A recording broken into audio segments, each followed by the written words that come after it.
Hello student, Aaron classes में आपका स्वागत है। आज हम लोग कंस्ट्रक्शन का कुछ पार्ट बच गया है, उसका हल करेंगे। चलिए देखिए क्या है। 4 सेंटीमीटर, 5 सेंटीमीटर और 6 सेंटीमीटर भुजाओं वाले एक त्रिभुज की रचना करें और फिर एक अन्य त्रिभुज की रचना करें जिसकी भुजाएं दिए हुए त्रिभुज के संगत भुजाओं का 2/3 गुनी है। मतलब कि 2/3 गुनी मतलब कि त्रिभुज जो बनेगा इस त्रिभुज से क्या बनेगा, छोटा बनेगा। क्यों बनेगा? क्योंकि अंश में क्या है, छोटा वैल्यू है। अगर हर से अगर बड़ा वैल्यू रहता तो बड़ा त्रिभुज का रचना होता, लेकिन अंश में क्या है, छोटा वैल्यू। क्लियर है? चलिए सबसे पहले हम लोग क्या करेंगे, सबसे पहले 4 सेंटीमीटर, 5 सेंटीमीटर, 6 सेंटीमीटर वाला एक त्रिभुज की रचना करेंगे। एक त्रिभुज क्या करेंगे, चलिए कीजिए जरा, कोई भी लीजिए। सबसे पहले हम 5 सेंटीमीटर लेते हैं। कितना लेते हैं? 5 लेते हैं। सभी लोग लीजिए।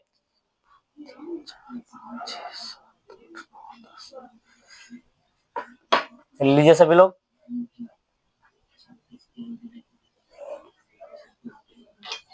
चलिए इसका नाम दीजिए BC।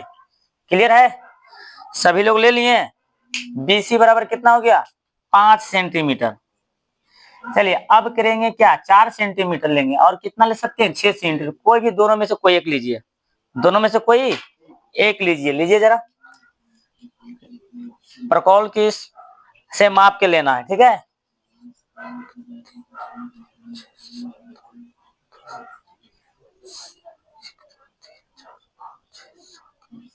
चलिए सभी लोग लीजिए।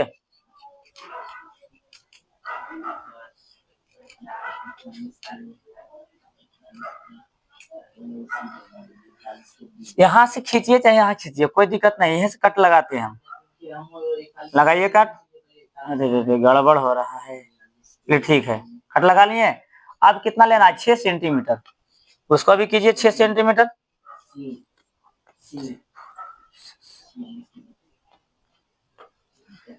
सभी लोग लीजिए 6 सेंटीमीटर। ले चुके हैं?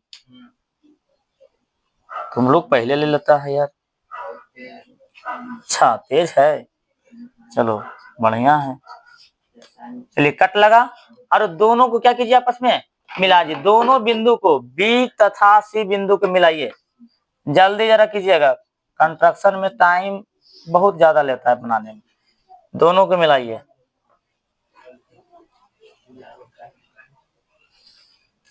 चलिए मिल गया। इसका नाम दीजिए A। कीजिए 6 सेंटीमीटर, अरे 4 सेंटीमीटर। क्लियर है? अब क्या करेंगे, अब क्या करना है, यहाँ बिंदु B से क्या करना है, न्यून कोण बनाना है। क्लियर है? बिंदु B से न्यून कोण बनाइए सभी लोग।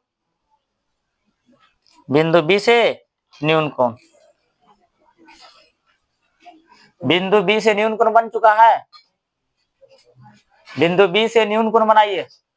अब देखिए आगे क्या करना है, देखिए यहाँ 2/3 है।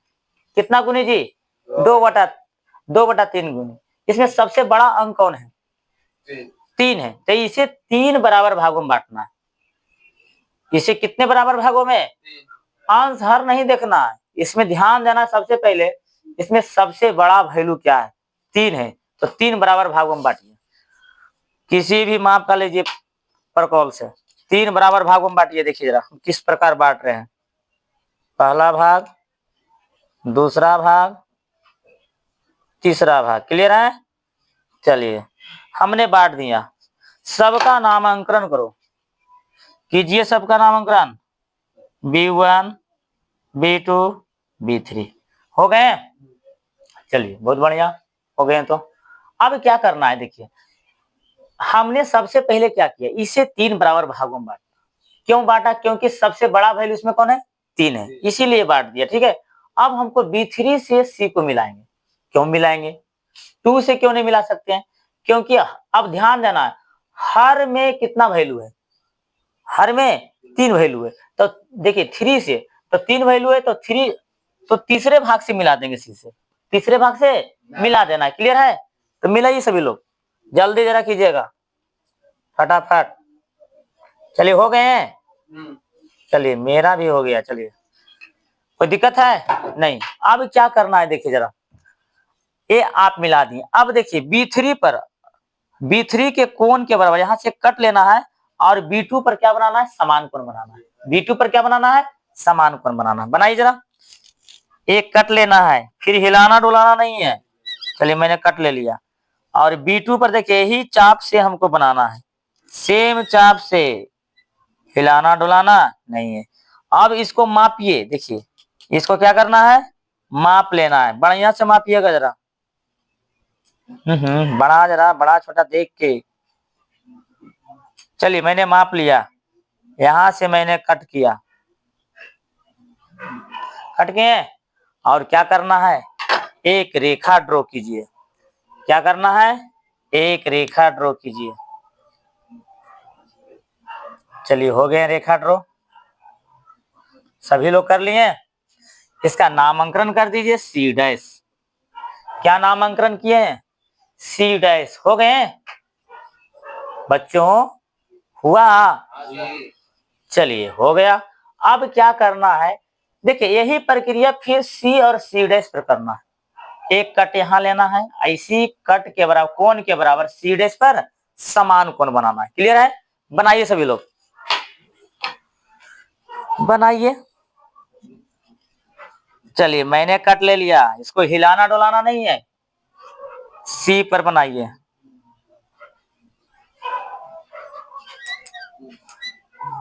चलिए इसको नापिए, इसको मापिए, मापना जरूरी है, इसको नहीं नापिएगा तो। चलिए यहां से मैंने, बहुत फिसलन होता है यार, आप लोग के कॉपी पर अच्छी तरह से बनता होगा, लेकिन मेरा यहाँ गड़बड़ होता है। चलिए कट गया किसी प्रकार। चलिए इसको क्या करना है, रेखा ड्रॉ कीजिए जहां से कटा है, C डैश से। सबका हो गया, बड़ा तेज तुम लोग है हो। तो नंबर बहुत आना चाहिए एग्जाम में। चलिए देखिए, किसी को प्रॉब्लम हुआ नहीं, प्रॉब्लम है तो पूछिए कि किस प्रकार कटे। आओ, और ऑनलाइन वाले, जो ऑनलाइन वाले हैं वो वीडियो को कीजिए, बैक करके फिर से देखिए। चलिए अब क्या करना है, मैंने फिगर को ड्रॉ कर दिया, मैंने फिगर को क्या कर दिया, ड्रॉ कर दिया। अब इसके बारे में लिखना है, इसका नाम भी दे दीजिए A डैश। तो नामांकन क्या करना है, देखिए जरा। अब नामांक सबसे पहले मैंने क्या लिया, BC बराबर, BC बराबर कितना लिया, BC बराबर 5 सेंटीमीटर, BC बराबर 5 सेंटीमीटर। क्लियर है, BC बराबर 5 सेंटीमीटर। पहला पॉइंट में रुक जाइए, पहला पॉइंट में BC बराबर 5 सेंटीमीटर रेखा खंड लिया, रेखा खंड लिया। आगे देखिए क्या किया जाएगा। फिर क्या मैंने किया है ना, AB के बराबर, AB बराबर कितना लिया, 4 सेंटीमीटर, तथा AC बराबर 6 सेंटीमीटर रेखा खंड लिया, रेखा खंड लिया। और बिंदु A को, बिंदु A को B तथा C से मिलाया, B तथा C से मिलाया, मिला दिया। हो गया, कोई प्रॉब्लम है, नहीं बोलता है कोई, चलिए कोई प्रॉब्लम नहीं। अगला पॉइंट चलते हैं, तीसरा में क्या लिख सकते हैं, तीसरा में करेंगे, देखिए बिंदु B से BX, बिंदु B से BX एक न्यून कोण लिया, एक न्यून कोण लिया, न्यून कोण लिया, ले चुके हैं। चलिए आगे देखते हैं, बिंदु B से BX एक न्यून कोण लिया। चौथा पॉइंट में क्या किया, B3 को C से मिलाया, B3 को C से मिलाया। B3 को C से मिलाया। सभी लोग कीजिए। B3 को C से मिलाया। अब देखिए क्या देखिए यहाँ पर दोनों पर क्या बनाया, समान कोण। इसके कोण के बराबर B2 पर समान कोण बनाया। क्लियर है, B2 पर क्या बनाया, समान कोण बनाया। तो लिखते जरा, एंगल B3C 5वां पॉइंट में, एंगल B3C, एंगल B3C के बराबर एंगल क्या लिखेंगे, angle B2C dash, angle B2C dash. Clear है, रचना किया, रचना किया। चलिए आगे देख, जब रचना किए तो ये दोनों रेखाएं क्या हो गए, पैरेलल हो गए। तो छठा पॉइंट में क्या लिखेंगे, छठा पॉइंट में ये रेखाएं पैरेलल हो गए, लिख सकते हैं, नहीं तो नहीं भी लिख सकते। छठा पॉइंट में जब ये बराबर हो गए तो रेखाएं B2C डैश पैरेलल हो गए B3C के। कैसे पैरेलल होंगे बताइए, संगत कोण के प्रतिलोम से, संगत कोण के प्रतिलोम से, प्रतिलोम से, संगत कोण के प्रतिलोम से। आगे देखते हैं छठा पॉइंट में हमने क्या किया। छठा पॉइंट में देखिए सी पर एक कट लिया, इस कोण के बराबर सी डैश पर बनाया। तो लिख सकते हैं एंगल ए सी, रुकिए जरा, हाँ ठीक है, angle A C B, angle A C B के बराबर angle A dash C dash B, angle A dash C dash B के बराबर। रचना किए, रचना की। जब रचना किए जी तो इसको क्या करना है, डॉटेड से रखना है। क्या से रखना है, डॉटेड से रखना है। क्लियर है, चलिए डॉटेड कर दिए, आप लोग ही कर दीजिएगा, ठीक है। डॉटेड से रचना किए तो ये दोनों रेखाएं क्या हो जाएंगे, पैरेलल। लिखेंगे ए डैश सी डैश के, सी डैश पैरेलल हो जाएंगे ए सी के, संगत कोण के प्रतिलोम से, प्रतिलोम से। क्लियर है, संगत कोण के प्रतिलोम से। अब देखिए इतना तो हमने लिख डाला। अब देखिए आगे क्या करते हैं, अब त्रिभुज को समरूप करते हैं। क्या करते हैं, समरूप करेंगे तभी बनेगा, ऐसे नहीं बन पाएगा। तो समरूप करना अनिवार्य है। तो सबसे पहले समरूप करते हैं, देखिए जरा क्या करना है।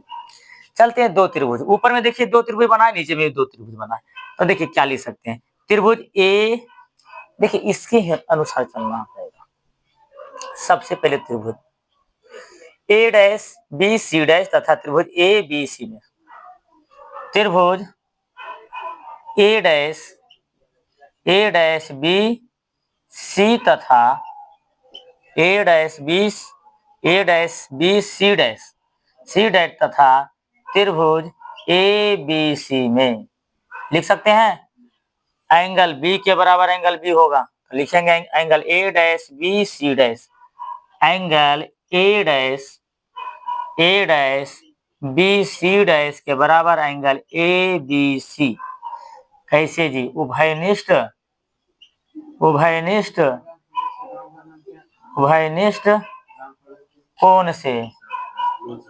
कोण से हो गया। आगे चलते हैं, उभयनिष्ठ कोण से हो गए। आगे देखिए ई कोण के बराबर एक कोण, तो लिखेंगे angle A dash C dash B के बराबर angle A dash C dash B के बराबर एंगल ए सी बी। ऐसे जी रचना किए थे, लेकिन जब ये दोनों पैरेलल रेखाएं होंगे तो संगत कोण भी लिख सकते हैं। संगत कोण से, संगत कोण से जब दो रेखाएं पैरेलल होंगे तो दो कोण बराबर होंगे संगत कोण से, है ना। चलिए आगे देखते हैं, जब ये संगत कोण से, है ना, जब संगत कोण, ये संगत कोण के बराबर हो गए, दो कोण बराबर हो गए, तो दोनों त्रिभुज क्या हो गए, समरूप हो गए। तो इसीलिए लिखेंगे त्रिभुज ए डैश बी सी डैश समरूप हो गए हैं त्रिभुज ए बी सी के। कैसे जी? एंगल एंगल समरूपता से, समरूपता से। क्लियर है? एंगल एंगल समरूपता से। जब दो त्रिभुज समरूप होते हैं तो उसके भुजाओं का अनुपात क्या होता है? उसके संगत भुजाओं का अनुपात एक ही अनुपात में होता है कि नहीं? चलिए देखते हैं। तो लिख सकते हैं भी यहाँ, है ना, नहीं तो उधर भी लिख सकते हैं। लिखिए जरा, क्या करेंगे? यहाँ लिखिए जरा, जब दो त्रिभुज समरूप होते हैं तो उनके भुजाओं का अनुपात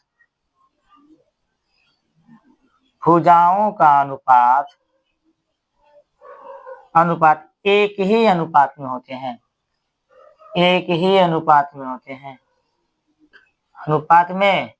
होते हैं, देख पा रहा है? ठीक है, एक ही अनुपात में होते हैं। चलिए आगे देखते हैं, आगे इधर देखते हैं।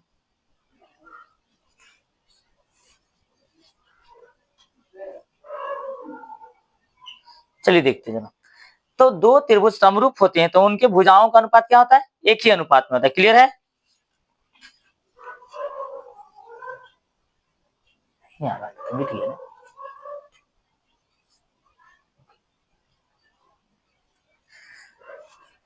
चलिए देखते हैं जरा, यहाँ क्या है आगे। तो एक ही अनुपात में तो लिखते हैं जरा, क्या लिखेंगे? देखिए, ए डैश बी, पहले क्या छोटा है, ए डैश बी बटे ए बी के बराबर क्या हो जाएगा? B C dash B C हो जाएगा। क्लियर है? कोई दिक्कत है? नहीं। बराबर 2/3, 2/3 कैसे होगा जी? थेल्स प्रमेय से, बीपीटी से भी लिख सकते हैं, है ना, इसे थेल्स प्रमेय कहते हैं। आगे देखते हैं, अब चलते हैं त्रिभुज। इसी प्रकार त्रिभुज बी2 सी डैश तथा बी3 सी में चलते हैं। एंगल देखिए, एक कोण के बराबर एक कोण होगा, एक कोण के बराबर एक कोण उभयनिष्ठ से, ये दोनों कोण क्या है? बराबर होते, संगत कोण से। क्लियर है? तो लिखेंगे एंगल सी डैश बी बी2 के बराबर होगा एंगल सी बी3। दोनों त्रिभुज में चलेंगे तो लिखेंगे एंगल सी डैश बी बी2 के बराबर हो गया एंगल सी बी3। क्लियर है? एंगल सी डैश बी बी2 के बराबर हो गया सी बी3। किस कैसे जी? उभयनिष्ठ कोण से। क्लियर है? आगे चलते हैं, फिर बताएं मैंने, एक कोण के बराबर एक कोण, एक कोण के बराबर एक कोण। लिखिए जरा, क्या लिखेंगे? एंगल बी2 सी डैश के बराबर एंगल बी3 सी संगत कोण से। क्लियर है? संगत कोण से। देखिए, इसको समीकरण फर्स्ट कर सकते हैं, कोई दिक्कत नहीं है। आगे चलते हैं, संगत कोण से इसको समीकरण फर्स्ट मान लेते हैं, आगे चलकर समीकरण सेकंड मानेंगे तो लिखेंगे। ठीक है? तो संगत कोण से हो गया, तो संगत कोण से बराबर होंगे तो उसकी भुजाओं का अनुपात क्या होता है? एक ही अनुपात में होता है। तो लिख देंगे यहाँ बी बी2 बटे बी बी3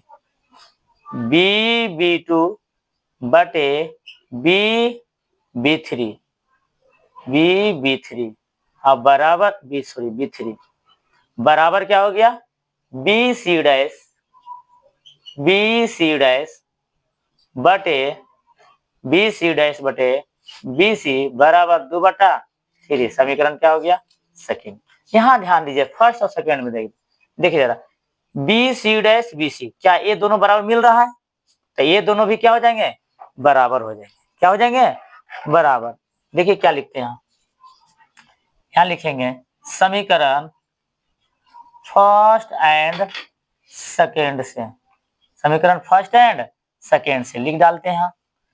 ए डैश बी बटे ए बी बराबर बी सी डैश बटा बी सी के बराबर लिख देते हैं बी बी टू बटे बी बी थ्री बराबर 2/3।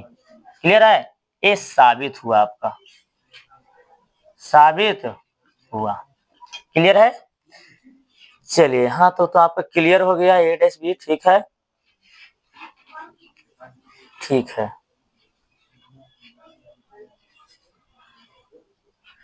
ओके, अब देखिए आपका समाप्त हुआ ये प्रमेय आपका। अब अगले प्रमेय की ओर अगले वीडियो में देखेंगे। और जिन लोगों ने चैनल को सब्सक्राइब नहीं किया है, कृपया सब्सक्राइब कर लीजिए और बेल आइकन दबा दीजिए। ठीक है, थैंक यू।